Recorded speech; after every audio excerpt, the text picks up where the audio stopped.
Bom, então aqui nós vamos começar a nossa aula. Então o tema de hoje foram erros de refração e introdução sobre cirurgia refrativa. Por que eu coloquei só a introdução da cirurgia refrativa? Porque se eu falar, a hora que eu entrar no tema de cirurgia refrativa, vocês vão ver que é um tema muito amplo, tá? Muito amplo. Eu poderia pegar qualquer uma dessas técnicas cirúrgicas e ficar falando com vocês mais de 1 hora, tranquilamente, sabe? Sem conseguir falar tudo.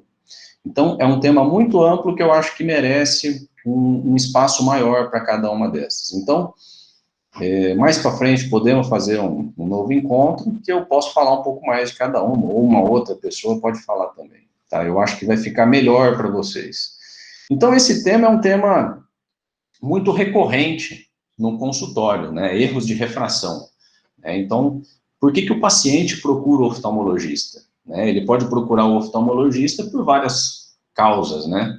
Ele pode estar com uma dor no olho, ele pode estar com uma cefaleia, ele pode estar com o olho vermelho, mas o mais comum é que ele está enxergando mal, tá? Então, são aberrações que ele está enxergando que estão incomodando esse paciente. Dessas aberrações, nós vamos falar hoje das aberrações de baixa ordem, que são as nossas ametropias, tá? Então, nós vamos falar das ametropias, que é a hipermetropia, miopia e astigmatismo, né? Todo mundo no cursinho já leu alguma coisa sobre isso para fazer a prova, tá? Todo mundo aqui que está aqui, eu acredito que já tem uma noção básica, pelo menos, de lentes, tá? Eu sei que está um pouco longe para algumas pessoas, dependendo do ano da faculdade, né? Faz tempo que viu isso, mas já viu alguma vez na vida, né? Além das ametropias, nós vamos falar sobre a presbiopia e, então, o começo de refrativa. Então, vamos começar falando sobre a hipermetropia, tá? Então, hipermetropia.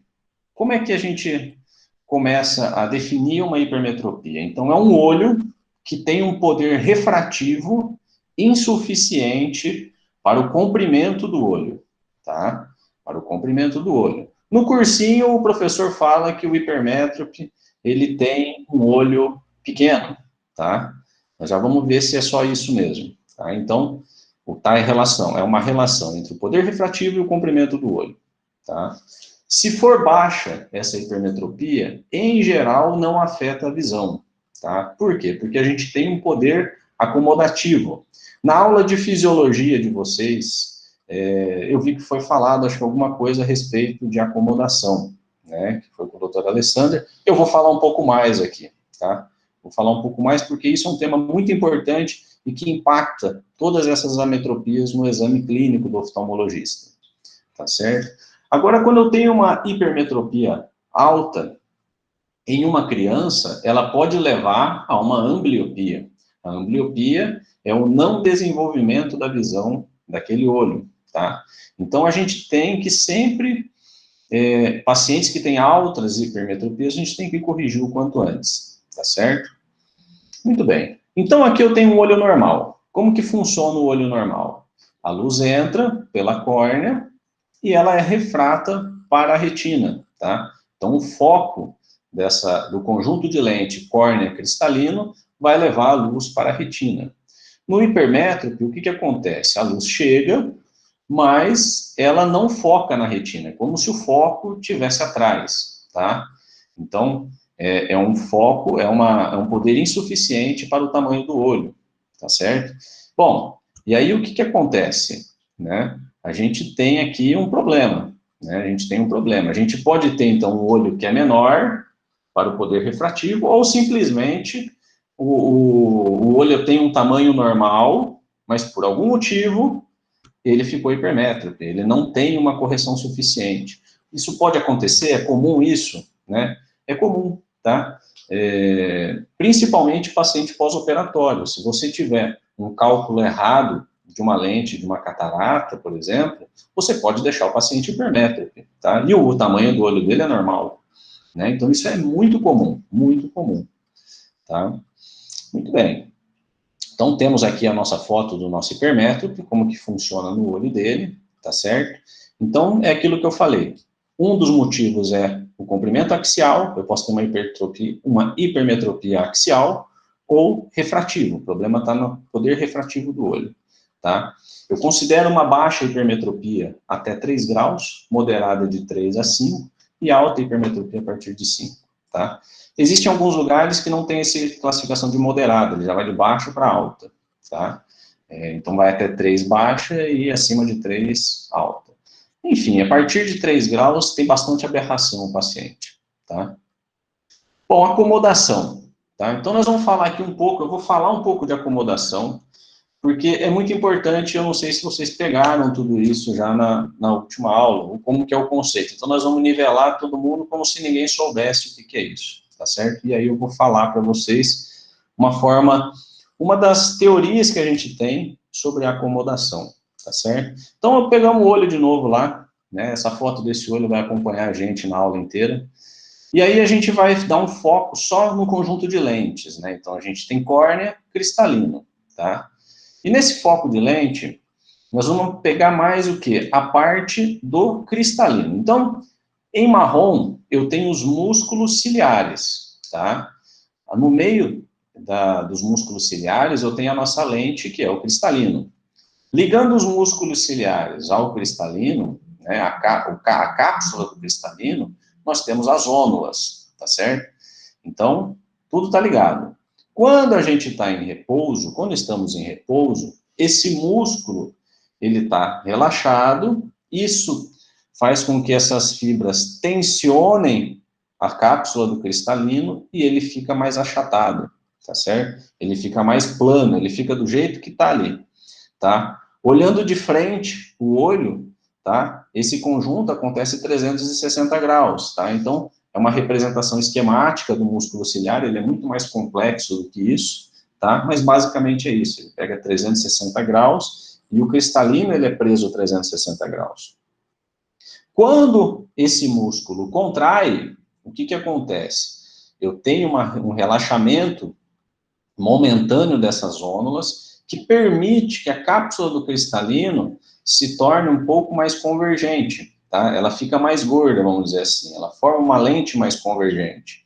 E a gente faz isso, faz esse mecanismo, para quando queremos enxergar alguma coisa de perto, tá?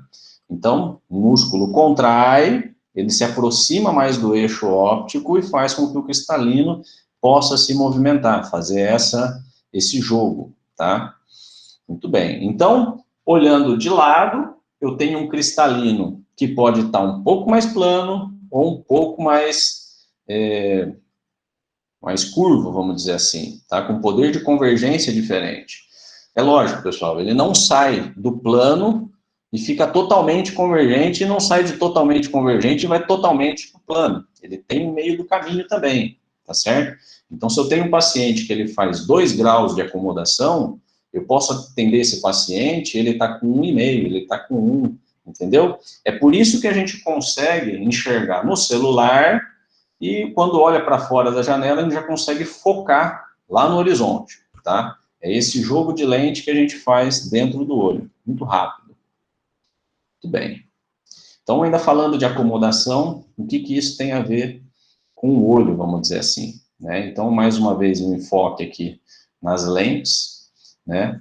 E aí, imagina o seguinte, se eu tenho uma lente convergente, é como se a lente, o poder dela, é como se eu tivesse um prolongamento de uma esfera, tá? Uma lente esférica é como se ela fosse uma semi-esfera, vamos dizer assim, tá? E o foco fica bem no meio dessa esfera, tá? Bem no raio dela.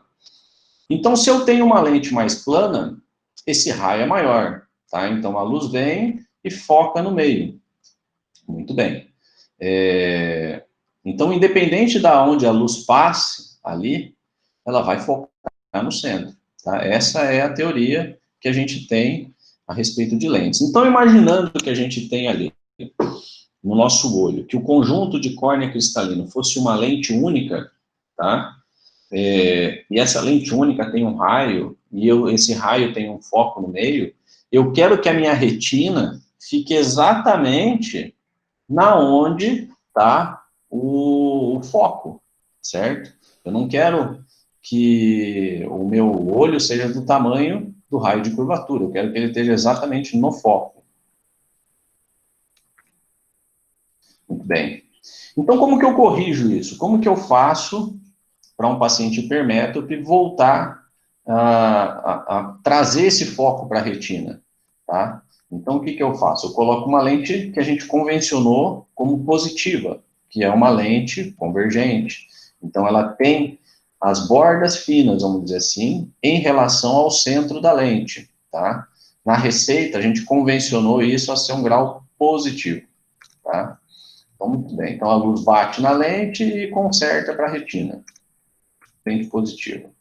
Como que eu classifico uma hipermetropia, tá? A hipermetropia tem várias partes, ela tem várias divisões. Então, aqui eu vou falar uma coisa que provavelmente vocês ainda não ouviram falar. Então, a gente tem uma hipermetropia total, tá? Que é o total da hipermetropia que eu encontro nesse paciente sob cicloplegia, tá? Quando eu cicloplegio o paciente, eu tiro a acomodação dele, eu tiro toda a força da musculatura ciliar, tá certo? Quando eu tenho também uma hipermetropia latente. O que é a latente? É uma hipermetropia que eu tenho, que ela é compensada apenas pelo tônus do músculo ciliar. O paciente não faz força nenhuma, tá? O músculo, todo músculo tem um tônus próprio, e aí esse tônus compensa uma parte do grau, vamos dizer assim, tá? E aí eu tenho uma hipermetropia manifesta, tá? Que ela se divide em facultativa e absoluta. A facultativa é aquela hipermetropia que o paciente consegue compensar com aquele poder de acomodação que ele tem, tá certo? E a absoluta é a que ele não consegue compensar, tá? Então vamos colocar isso aqui tudo na prática, tá? Então, na prática, o que isso significa? Vamos lá, eu tenho um paciente de 32 anos, tá? Ele chega para mim, eu passei ele no autorrefrator, eu vejo que ele tem grau positivo, tá? Coloco esse paciente para fazer uma acuidade visual e ele é 20/60 sem nenhuma correção, tá? Bom, então o que isso significa? Bem rapidamente, tá? Vamos dizer que esse paciente, eu coloquei ele para ver as tabelinhas ali do Snellen, né? E esse paciente está a 20 pés, esse hipermétrope, e ele está enxergando o que uma pessoa normal, vamos dizer assim, um hemétrope, enxergaria a 60 pés, tá? Então, ele está com uma visão reduzida em relação à pessoa normal, né? Ele precisa estar mais perto para poder enxergar, certo? Então, 20 pés equivalem a 6 metros, tá bom? Que é mais ou menos o que a gente tem que ter numa sala de oftalmologia. Muito bom. E aí eu comecei a colocar grau nesse paciente. Comecei a colocar grau, comecei lá, 0,25, melhorou um pouco. Meio grau, melhorou um pouco. Até que eu cheguei em 1 grau esférico e esse paciente ficou 20/20, tá? Então, esse mais 1 é a hipermetropia absoluta desse paciente, tá? Que é aquela hipermetropia que mesmo acomodando ele não consegue. Mas aí que tá. A questão agora é a seguinte: será que esse paciente está acomodando ou não? Ou quanto que ele está acomodando? Certo? Então, aqui é o seguinte: esse paciente, quando ele chegou, ele estava aqui, que nem essas luzes amarelas, estava focando lá atrás. Coloquei grau. Esse paciente vai ficar na retina, certo? Se eu continuar a colocar grau, o que vai acontecer? Eu vou trazer e vou tornar esse paciente míope, vamos dizer assim. Eu vou miopizar esse paciente. E o que esse paciente vai fazer? Se ele estiver acomodando, ele vai relaxar a musculatura, certo? Para aumentar o raio de curvatura do cristalino e isso fazer com que a imagem volte para a retina, tá? Então, eu começo a colocar mais grau nesse paciente. Eu começo a colocar 1,25. Ele fala, tá bom ainda. 1,5. Tá bom ainda. 2 graus, tá bom ainda. Então, ó, esse paciente estava acomodando, certo? E aí que tá. Quando eu coloquei 2,25, ainda estava 20/20. Quando eu coloquei 2,5, ele já ficou 20/30. Então, 2,25 foi o último valor que ele ficou 20/20. Então, 2,25 é a hipermetropia manifesta desse paciente, tá? Então, eu tenho 1 grau de absoluta e tenho 1,25 de facultativo. Então, esse paciente, ele acomoda, nesse exame, 1,25, certo? Ele tem esse poder de acomodação. Muito bem. Bom, e além disso, o que mais que eu posso fazer? Eu vou lá e vou cicloplegiar esse paciente, tá? Eu vou lá e vou cicloplegiar, para ver se ele está totalmente assim. Agora eu vou tirar o tônus da musculatura. Eu vou tirar o tônus dele. Quando eu fiz isso, eu descobri que esse paciente tem 3,5, tá?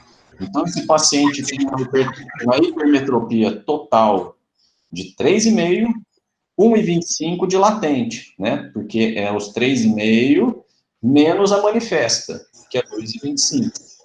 Bom, por que eu fiz tudo isso? Por que eu dilatei esse paciente? Primeiro, para mostrar para vocês, né, como é que funcionava isso tudo, né? Mas a importância é saber que aquele paciente ainda vai reduzir,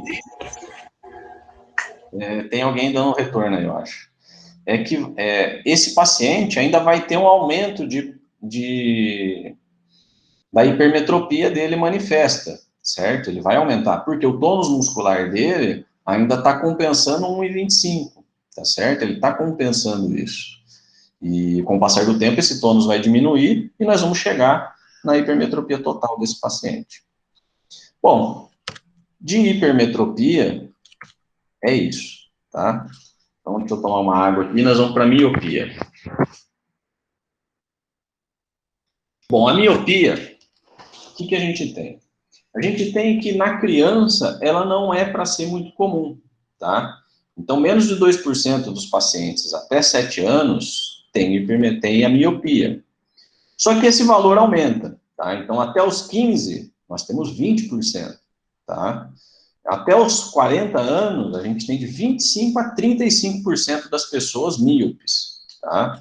A gente tem um aumento dessa prevalência em pacientes de características japonesa, chinesa, pacientes ocidentais.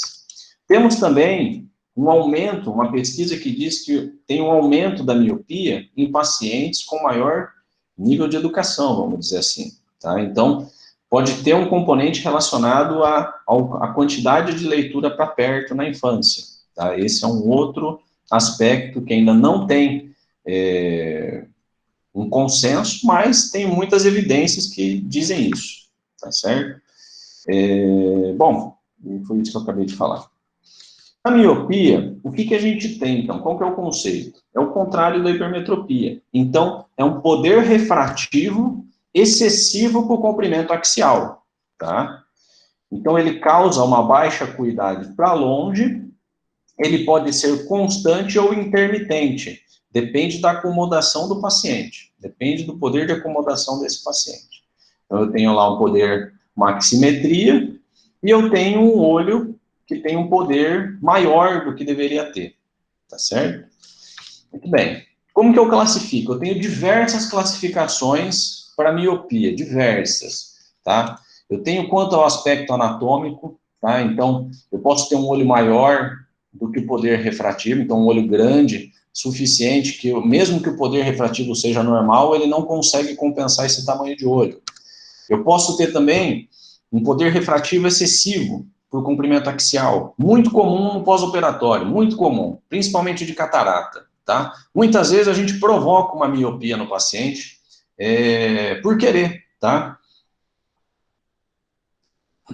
Uma das técnicas que a gente tem para o paciente no pós-operatório conseguir enxergar para perto é provocar uma miopia em um dos olhos dele, tá? Então, o comprimento axial do paciente é normal, mas eu aumento o poder refrativo do olho dele, tá? Eu coloco uma lente com poder maior do que o cristalino que esse paciente tinha, tá? Então, vamos lá, eu posso ter um olho grandão, como eu posso ter um olho normal com poder menor. Então, vocês vejam que aqui, aquela máxima do cursinho de que é um paciente com olho grande, nem sempre é isso, tá? Nem sempre é isso. Boa parte das vezes, você mesmo pode provocar uma miopia no paciente, tá? Eu posso ter também uma classificação contra a progressão dessa miopia. Ela pode ser estacionária, normalmente são graus de dioptrias baixas, tá? Que se estabiliza na fase adulta. Posso ter temporariamente progressiva, que é aquela famosa que chega até os 20 anos e estabiliza. E eu posso ter uma permanente. Normalmente são pacientes com altos graus de miopia, tá? Normalmente com miopia acima de 5 graus, tá? E ela vai avançando e sempre aumenta de tamanho, tá? E o controle da miopia, o que a gente pode fazer? Alguns anos atrás, ficou muito famoso, o paciente chegava no consultório e falava assim, doutor, fiquei sabendo que tem um colírio para miopia, né? Então, o colírio da miopia, não sei se vocês já ouviram falar disso, tá? Mas ele tem um estudo muito grande, que já faz mais de 50 anos que está sendo feito, né? Vários estudos em relação a isso. Hoje em dia, os maiores estudos são a base de atropina. Existem outros medicamentos, mas a base de atropina.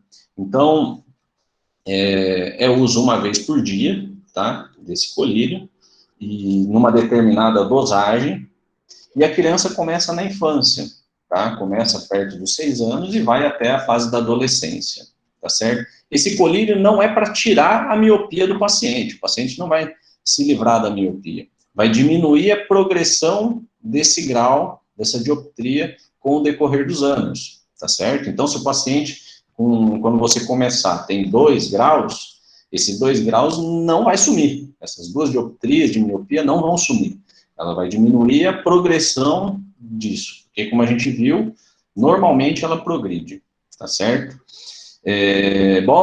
E aqui é o seguinte, né, você tem que procurar o oftalmologista que faz essa indicação. O CFM, o ano passado, se eu não me engano, aprovou o uso dessa medicação em determinadas condições, tá? O uso incorreto desses colírios pode acelerar, pode ter um efeito rebote, principalmente se for numa dosagem errada, tá certo? Então, sem falar que a atropina em si faz diversos efeitos colaterais nos pacientes, principalmente fotofobia, é o principal. Bom, que mais, então, além disso? Como que eu posso controlar a miopia? Existem algumas recomendações de mudança de hábitos de vida, né?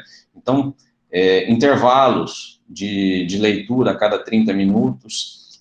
Na internet ficou muito famosa uma regrinha chamada 20-20-20, não sei se vocês já ouviram falar sobre isso, né? Que é a pessoa a cada 20 minutos parar 20 segundos e olhar numa distância de 20 pés. É difícil, tá? Essas recomendações, eles falam que funciona, porque você provoca um relaxamento da musculatura ciliar, tá? Mas não tem muito, assim, é muito difícil o paciente manter isso para o resto da vida. Vocês, imaginem vocês, né, começa a fazer uma leitura e dali 20 minutos tem que parar, né, normalmente a gente acaba esquecendo isso, né. Usar uma postura relaxada, manter os braços longe dos olhos, né, então o braço não precisa totalmente esticado, mas também não pode estar próximo do rosto, iluminação adequada, limitar o tempo de TV, videogame, computador, né? E, lógico, falar para a criança fazer exercício, né? Brincar, né? Então, são recomendações que algumas não têm ainda comprovação científica, mas que são recomendações que, em geral, fazem algum efeito na criança. Bom, como que eu corrijo? Contrário, então, da hipermetropia. Eu pego uma lente que ela é divergente, então ela tem as bordas mais grossas do que o centro, tá? Então a luz vem, eu faço uma divergência dos raios, e aí esses raios vão ser empurrados para a retina, vamos dizer assim, tá? Então, na receita, esse tipo de lente a gente chama de lente, uma lente negativa. Então, se na tua receita tem lente negativa, no componente esférico, é isso, é esse tipo de lente que tem o seu óculos. Muito bem. Bom, e a acomodação, né? Então, vamos lá, eu tenho um paciente de 20 anos, passo ele no autorrefrator, menos 2,25 esférico, tá? Uma lente esférica. Então, eu coloco ele para fazer uma refração, sem correção nenhuma, ele é 20/30. Então, tem alguma coisa esquisita, porque se ele tivesse esse grau mesmo, de 2,25, ele estaria enxergando bem menos, tá? Bem menos. E aí a gente fica assim, será que esse paciente está acomodando? Né? Só tem uma forma da gente descobrir isso, no míope. A gente tem que dilatar, tá? Tem que dilatar. Então, dilatei o paciente, menos 0,75. Então, realmente, esse paciente era míope, mas muito menor do que tinha dado. Bom, e se eu pegasse e colocasse 2,25 nesse paciente? Provavelmente, esse paciente aceitaria, tá? ele aceitaria 2,25. Então, a gente até brinca, falar que o paciente míope, ele é viciado em meio grau a mais, né? Não sei se vocês já ouviram isso, mas é uma frase muito famosa nos consultórios. Por quê? Porque se o paciente não está bem dilatado, ele está acomodando um pouco, significa que o foco dele está um pouco para frente do que deveria, tá? Então, você acaba hipercorrigindo o paciente, você acaba hipercorrigindo ele se você não tirar a acomodação, tá? E qual que é o problema disso? O problema disso é que o paciente daí se acostuma com aquele grau. Vamos falar que o paciente tem 0,75, tá? 0,75. Eu pego e passo 0,75. Vamos dizer que esse grau não aumente, e ele tem acomodação. No ano seguinte, ele vai lá, eu não dilato ele e coloco mais meio grau. No outro ano, mais meio grau. No outro ano, mais meio grau. Até a gente chegar, vamos falar, nesse 2,25, tá? O que aconteceu? Digamos que esse 2,25 é o paciente totalmente acomodado. O que vai acontecer? Esse paciente vai começar a ter dificuldade para enxergar de perto, tá? Por quê? Porque ele já está totalmente acomodado e só dessa forma que ele consegue enxergar para longe, vamos dizer assim, tá? Então tem que ter muito cuidado. É por isso que o paciente míope, quando vai no consultório, tem que dilatar ele, tá? Você tem que ver o médico dilata o paciente, tá? É mandatório isso. Muito bem. Então aqui passamos a miopia, tá? Passamos a miopia. Nós vamos falar um pouco agora aqui do astigmatismo, tá? Astigmatismo. Olha que maravilha, né? A gente brinca que o astigmata, o Natal dele é sempre mais colorido, né? Porque ele olha na árvore de Natal e tá tudo para luz para todo lado, né? Então é isso aí, ó. Se você se identificou aqui nessa foto, né? Provavelmente você é um astigmata, né? Então o que acontece?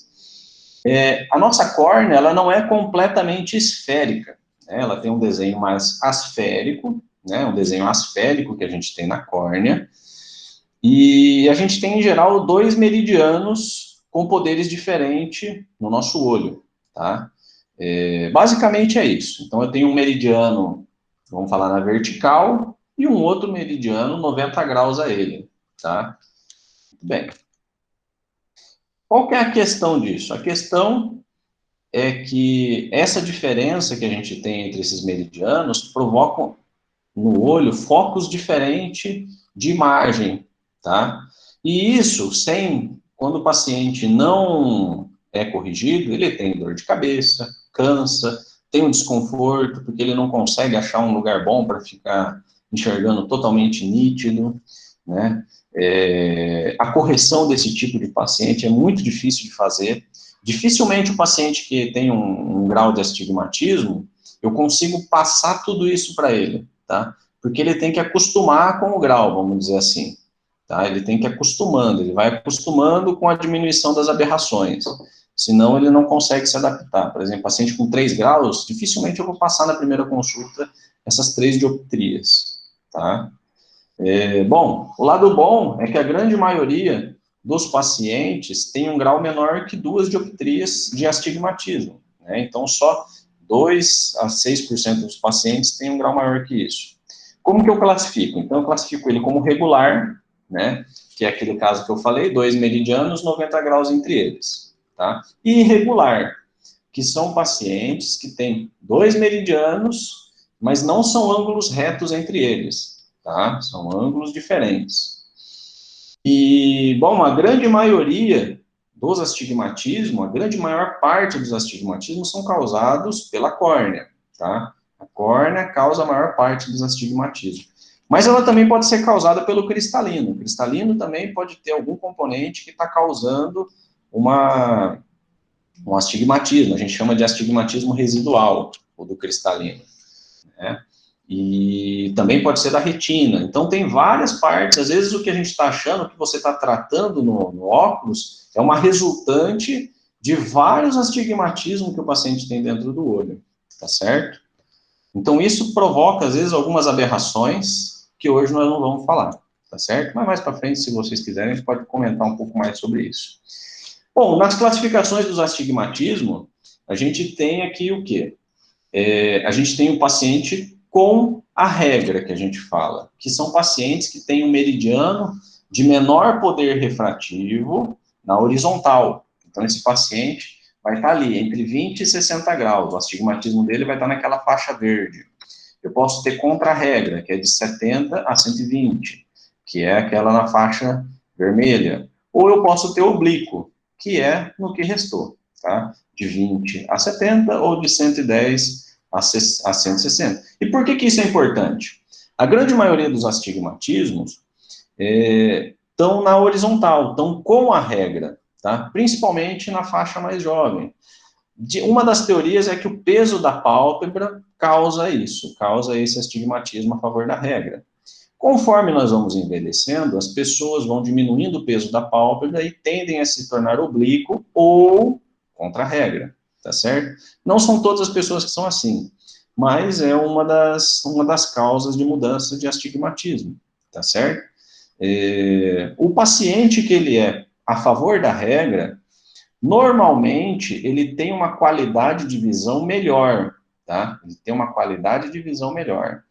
Normalmente ele enxerga um objeto e ele vê uma sombra, a distorção do objeto está um pouco acima do que ele está vendo, tá? Quando eu vejo um contra-regra, normalmente ele tem uma qualidade de visão pior, assim como o oblíquo, porque principalmente na leitura, é como se a distorção fosse na lateral, então começa uma letra a embaçar com a outra, começa a embolar tudo ali, tá? Então, é isso. Quando eu tenho um paciente com a regra, normalmente eu não consigo passar todo o astigmatismo, de forma alguma, tá? Normalmente eu passo, se eu tiver 2 graus, eu vou conseguir passar na primeira consulta 0,75, 1 grau no máximo, na outra consulta mais meio grau, bem devagarzinho, vai levar anos para eu conseguir chegar em 2 graus. Contra a regra e oblíquo, eu já posso conseguir um pouco mais, porque esse paciente tem tanta distorção, atrapalha tanto no dia a dia dele, que eu consigo passar um pouco mais, tá? Bom, que mais que a gente tem? A gente pode classificar eles, então, relacionado à posição que as imagens se formam em relação à retina. Então, pode ser simples, quando uma das imagens está na retina e a outra imagem está fora, podendo ser, então, simples, miópico ou hipermetrópico, ou as duas imagens estão na parte miópica ou as duas imagens estão na parte hipermetrópica. E eu posso ter misto, uma imagem antes e outra depois da retina. Tá? Então, como é que é o desenho disso aqui tudo? Tá? Como que é o desenho do astigmatismo? É um pouco diferente dos outros, é um pouco mais complexo, vamos dizer assim. Tá? Então, eu tenho aqui, eu tenho uma pupila, tá? Que vai formar um olho, né? E eu tenho os dois eixos, né? Na vertical e na horizontal. E eu tenho um foco, tá? Eu tenho uma imagem ali que vai se formar lá na retina, tá? Então, a retina está representada ali no fundo do olho. E então, vamos começar. O foco na vertical, ele vai formar, então, uma imagem, vamos dizer assim, direto na retina, na vertical. Só que na horizontal, no eixo horizontal, ele forma um pouco antes, tá? Então, ele forma um pouco antes, quando ele chega na retina, ele está desfocado, né? Então, ele está desfocado. Então, o que acontece? Na onde tem o foco na retina, formou uma distorção na horizontal.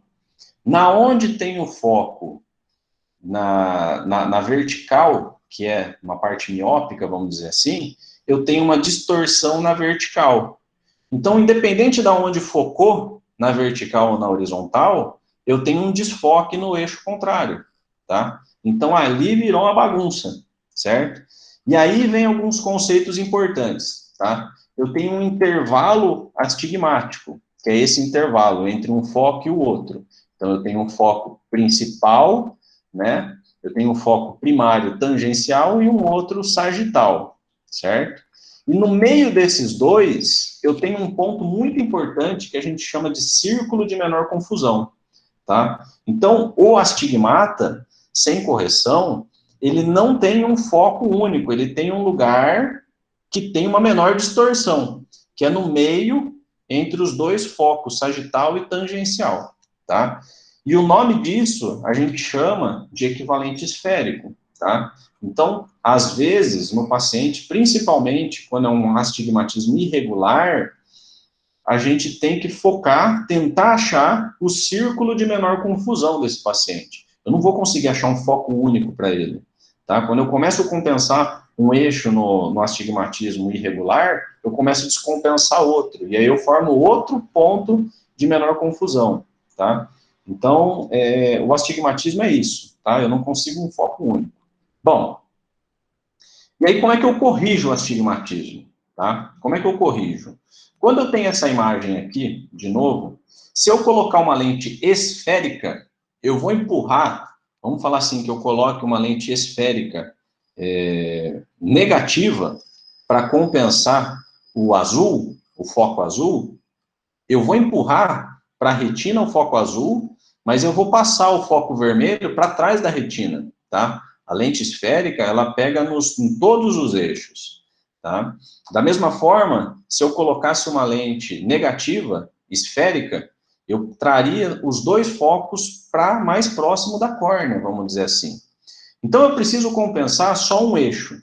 Só um eixo. Eu só preciso compensar o eixo que está errado nesse caso aqui. Então, a lente é uma lente cilíndrica. Por que uma lente cilíndrica? Porque é uma lente que é como se eu pegasse um copo e cortasse ele no meio, tá? E aí, o que acontece? Eu posso ter uma lente positiva e negativa no cilindro, certo? Então, eu tenho um eixo do cilindro, que é onde está essa linha vermelha. Esse eixo não tem poder, tá? O que tem poder é a parte curva, que é 90 graus ao eixo, tá? Então, na parte do eixo, eu não corrijo nada da lente. O poder está contrário ao eixo da lente, tá? Então, naquele caso, eu colocaria para compensar o lado que está errado, tá certo? No Brasil, a gente só usa, por convenção, lentes cilíndricas negativas, tá? Se você quiser fazer uma lente positiva desse cilindro, você tem que escrever, conversar no laboratório que vai fazer a lente para ver se eles conseguem fazer para você, tá? Alguns laboratórios conseguem. No exterior, nos Estados Unidos, eles trabalham com cilindro positivo, tá certo? Muito bem. Então, vamos a alguns exemplos aqui, só para não perder o costume. Então, muito bem, eu tenho aqui o primeiro olho, que é um paciente que ele tem no eixo de 90 graus, menos 2, então, miópico, certo? E eu tenho ele que bem na vertical, na horizontal, bateu certinho na retina. Como é que eu vou compensar esse paciente? Eu vou colocar uma lente que corrige só no eixo de 90. Eu vou colocar, então, aqui uma lente cilíndrica para correção, certo? Então, o astigmatismo desse paciente é isso. Se eu fosse escrever um óculos para ele, e eu quero compensar o poder a 90, o óculos vai ter um eixo contrário a esse, vai ser 180. Aí baguncei tudo, né? Ou não? Acho que não. Ninguém sofreu aqui nas fotos, então vamos tocar assim. Vamos lá, então.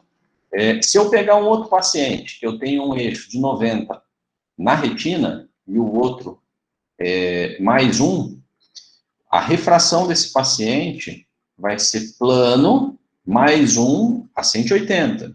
Se eu quiser escrever ele com cilindro negativo, eu tenho que colocar mais 1 na lente, eu vou puxar os dois focos para trás, certo? Mais 1, puxei todo mundo para trás, esse eixo de 90 graus virou uma miopia, e aí eu compenso ele com uma lente cilíndrica, tá?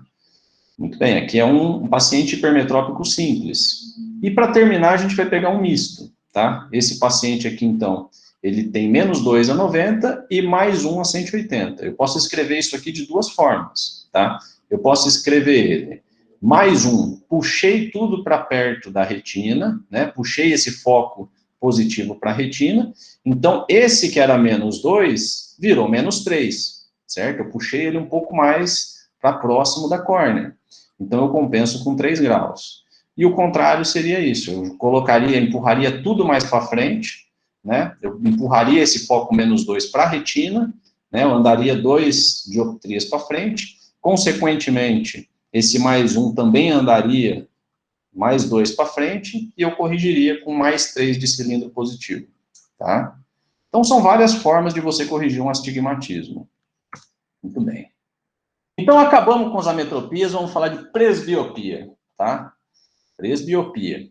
Então, a presbiopia ela é a famosa dificuldade de enxergar objetos com nitidez próximos, tá? Então, é a famosa vista cansada, né? Muito comum no consultório, muito comum, tá? Ela está relacionada com a idade, ela tende a ocorrer entre os 38 e 48 anos de idade. Os míopes tendem a apresentar ela com uma idade mais avançada, tá certo?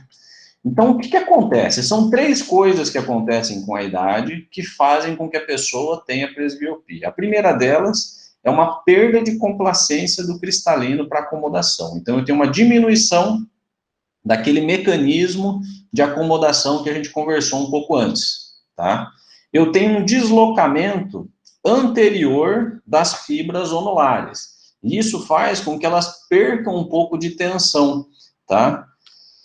Tensão não, perca um pouco de ação, vamos dizer assim. Elas continuam tensionadas, só que elas não agem com tanta eficiência quando elas estavam na parte do equador do cristalino, da cápsula do cristalino. E a gente tem uma perda natural de tensão do músculo ciliar, ele já não tem mais tanto tônus, vamos dizer assim, tá? Então, essas três coisas acontecem meio que simultaneamente, progressivamente, não quer dizer que o paciente com 40 anos não enxerga mais, tá? Ele vai aos poucos. Normalmente, perto dos 60 anos, é quando ele chega na parte mínima desse processo, então você compensa o grau inteiro desse paciente. Muito bem. Então, é uma diminuição desse processo. Muito bem. Como que eu corrijo ele? Tá? Eu vou colocar grau positivo para esse paciente. Positivo. Então, um exemplo, um paciente de 55 anos, que ele é -1, 20/20. Então, vamos lá, tem um olho, joguei um foco lá longe, tá? Lá longe. Esse paciente é míope, a imagem forma ali. Coloco -1 para ele, eu empurro, né? O paciente, vamos dizer que ele está em repouso, né? Eu empurrei com -1, foi para a retina. Eu pego um outro foco e coloco ali próximo desse paciente. E essa imagem, o paciente faz a acomodação e mesmo ele acomodando, essa imagem está atrás da retina. Então, eu tenho que colocar o quê? Grau positivo para trazer. Coloco mais 2,5 e esse paciente começa a enxergar 100% para perto também. Então, veja só, esse paciente ele tem na receita tanto grau esférico negativo, quanto grau positivo, tá? Então, uma coisa não exclui a outra, tá certo? Isso eu estou falando de um paciente presbita, tá? Então, eu posso ter no óculos dele tanto a parte esférica negativa, quanto a parte esférica positiva, tá bom? Porque elas vão corrigir coisas diferentes, tá? Ela vai ter a parte de longe e a parte de perto. Muito bem. E aí a gente vai falar agora de refrativa. Refrativa é o sonho das pessoas de tirarem o óculos, né? É o paciente que cansou do óculos, quero tirar, quero ter uma visão perfeita, né? E aí aqui a gente tem algumas coisas para considerar, tá certo? Então vamos lá. Hoje eu vou falar bem por cima, vamos falar que a gente vai dar nós vamos passar assim, olhando pela cirurgia refrativa. Muito bem. Então, o paciente deseja uma visão perfeita, ele não quer mais usar óculos nem lente de contato, tá? E cabe ao oftalmologista falar para esse paciente os riscos, os benefícios, e o próprio oftalmologista tem que saber quais são as técnicas que existem, né, para ele poder decidir o que é melhor para aquele paciente, certo? Então, vamos lá. A gente tem todas essas técnicas de cirurgia refrativa, tá? Eu posso mexer na esclera desse paciente, eu posso mexer na córnea, eu posso mexer na córnea de várias formas, ó, vocês estão vendo ali, ó, eu posso fazer incisão com bisturi, eu posso fazer com laser, eu posso colocar uma lente na câmara anterior desse paciente, eu posso colocar uma lente nesse paciente, mesmo com o cristalino, eu posso se o paciente tiver catarata, eu posso tirar o cristalino desse paciente e colocar uma lente dentro do saco capsular que compense todo o grau que esse paciente tem. Então, todos isso são modalidades de compensar um erro refrativo. Por isso que se chama cirurgia refrativa, né? As mais comuns são as da córnea êxodo cristalino, tá? São as mais comuns, mas tem diversas técnicas, certo? E cada uma tem um grau de problema, vamos dizer assim, né? Então, eu tenho aqui as técnicas disponíveis tanto para miopia quanto para hipermetropia. Essas tabelas foram retiradas do Conselho Brasileiro de Oftalmologia, tá? Então, são bem confiáveis, vamos dizer assim. Tá? Então, para miopia, veja lá, eu tenho técnicas diferentes, tá? Que para cada grau, para cada graduação, tem riscos diferentes, né? Então, quanto maior vai aumentando a graduação do paciente, maior o risco que eu tenho de fazer a técnica. Em compensação, quando eu coloco uma lente fásica, se o grau é pequeno, o risco desse paciente é muito maior do que o benefício, comparado se ele tiver um grau acima de 11, vamos dizer assim, né? Então, a lente fásica começa a ser uma opção melhor, né? Na hipermetropia, a gente vê que, 6 graus já é um marco, enquanto a miopia, o grande marco é 11, na hipermetropia são 6 graus, tá? Então, é a mesma relação, vamos dizer assim, entre as duas, né? Tanto nos procedimentos quanto nos benefícios. Bom, então o que eu preciso ter no paciente para ele fazer parte de uma cirurgia refrativa corneana? Eu tenho que, primeiro de tudo, ter uma estabilização do grau. Normalmente ela acontece próximo de 18 a 20 anos, e ele tem que ter 1 ano de estabilidade. Então, paciente de 18 anos, foi lá, fez a refração normal, beleza, -2, -5, vamos dizer. No ano seguinte ele volta, -5. Ó, esse paciente está com grau estável, né? Ele é um candidato à cirurgia, tá? Além disso, se o paciente faz uso de lente de contato, eu tenho que ter um período sem o uso da lente para evitar que a córnea tenha algumas distorções, tá? Quando a gente usa a lente tanto rígida quanto gelatinosa, essas lentes provocam uma distorção na córnea do paciente, tá? E para fazer essa cirurgia, tem que estar com a córnea como ela deve ser, tá? Então, você tem que suspender o uso da lente por um período antes da cirurgia, tá? E você tem que fazer um exame completo desse paciente. Tem que fazer uma acuidade bem feita, com circunplegia, descobrir qual que é o grau manifesto desse paciente. Você tem que fazer uma biomicroscopia normal, né, um exame de lâmpada de fenda, para ver se ele não tem nenhum problema na lubrificação do olho, que possa dar um problema no pós-operatório. Você tem que ver o tamanho da pupila desse paciente, para evitar que esse paciente veja algumas aberrações que podem surgir depois da cirurgia refrativa. Você tem que ver a pressão ocular e se esse paciente tem algum componente que possa levar a um glaucoma, porque depois que você modificar a córnea dele, muitos parâmetros do glaucoma você acaba perdendo, né? E fazer um exame completo dele, então, né? Pedir alguns exames e vamos lá, né? Então, eu vou fazer uma teoria bem resumida das principais técnicas de cirurgia refrativa corneana, tá? Então, vamos lá. Um paciente míope, tá? Um paciente míope, ele tem um poder excessivo para o tamanho axial do olho dele, tá? Então, vamos lá, que vamos dizer que eu tenho uma córnea. O que eu vou fazer com essa córnea? Eu vou deixar mais plano na área central, tá? Isso faz como se eu tivesse um aumento da curvatura, uma diminuição do poder dióptrico desse olho, fazendo com que a imagem seja formada na retina, tá? O hipermétrope, como é que eu faço? Eu tenho que aumentar o poder dióptrico da lente da córnea. Então, o que eu faço? Eu tenho ali a córnea normal, eu vou fazer uma ablação deixando a área central maior, tá? Isso aumenta o poder de convergência da córnea. E o astigmatismo, o que eu faço? Eu tento achar qual que é o lugar que está dando maior aberração e deixo ela numa córnea normal, vamos dizer assim, tá?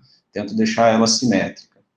Bom, as principais técnicas que a gente tem, né, de cirurgia refrativa corneana, é o LASIK e o PRK, tá? E o PRK.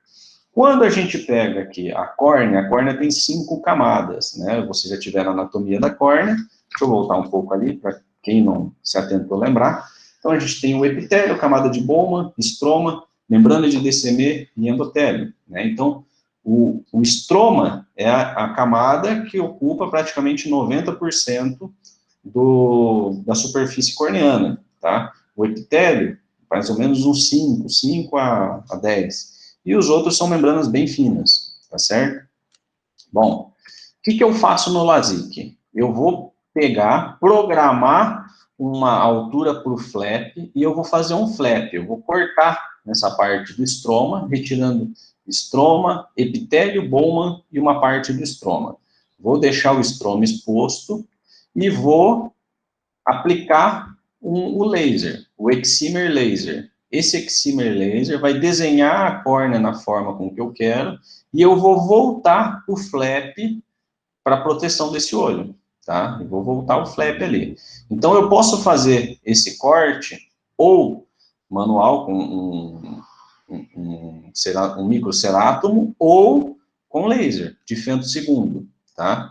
Então, quando eu faço, como é que funciona? Dá para ver o vídeo ali? Acho que dá, né? Todo mundo vê. Então, eu tiro o flap, né? Não tiro ele inteiro, faz o laser e volta o flap para o lugar, tá? Então, essa é a técnica do LASIK, tá bom? Tudo bem. Quando eu faço um PRK, o que eu faço? Eu tiro a camada epitelial, eu deixo na Bowman exposto. E aí, o que eu faço? Eu tiro o epitélio, deixo a Bowman ali, faço o excimer laser, desenho a córnea e acabou. Esse epitélio vai se regenerar. Tá? O epitélio se regenera em cima e está feito. Mudamos a conformação da córnea, tá certo? Então, essa é a teoria nas duas formas principais de cirurgia refrativa corneana, tá? Bom, além disso, eu tenho lentes intraoculares fásicas. O que significa o termo fásico? Fásico é que o paciente ainda tem o cristalino, tá? Então, a gente não tirou cristalino, não tirou nada. A única coisa que eu fiz foi colocar uma lente do lado esquerdo aqui na câmara anterior e no outro lado eu coloquei uma lente na câmara, né, na frente do cristalino e atrás da íris, tá certo? Para compensar o grau. Normalmente a gente faz isso em paciente que tem uma miopia muito alta, tá? Muito bem. Formatos de lente intraocular, para colocar no lugar do cristalino, quando a gente tira a catarata, tem diversos desenhos, né? Então, eu posso ter lentes esféricas, eu posso ter lentes asféricas, e quando a gente fala de lentes asféricas, elas podem ser de óculos também. Para vocês terem uma ideia como que funciona a visão de um paciente com lente esférica e um paciente de lente asférica, é mais ou menos isso aqui, tá? Em cima a gente tem uma lente esférica e embaixo uma lente asférica. Tá? Então, a teoria é mais ou menos essa, né? A gente tem ali os raios chegando na lente esférica, eles formam, mas dependendo da espessura da lente, né, você tem alguns focos formando em locais diferentes, enquanto que a asfericidade coloca todos no mesmo foco, tá? E a gente tem lentes multifocais, né, que tem vários círculos concêntricos com dioptrias diferentes, e essa tecnologia faz com que a gente consiga enxergar tanto para longe quanto para perto, tá? Todas essas lentes têm a sua vantagem e a sua desvantagem, tá? Tudo bem. Então, para quem não está muito familiarizado, como que funciona a cirurgia para a colocação de uma lente intraocular após a cirurgia de catarata? Então, a gente faz a cirurgia, aspira aquela catarata, né, dentro do saco capsular, eu coloco uma lente com um injetor dentro do saco capsular e a lente fica certinha lá dentro, tá? Ela fica bem na altura do saco capsular.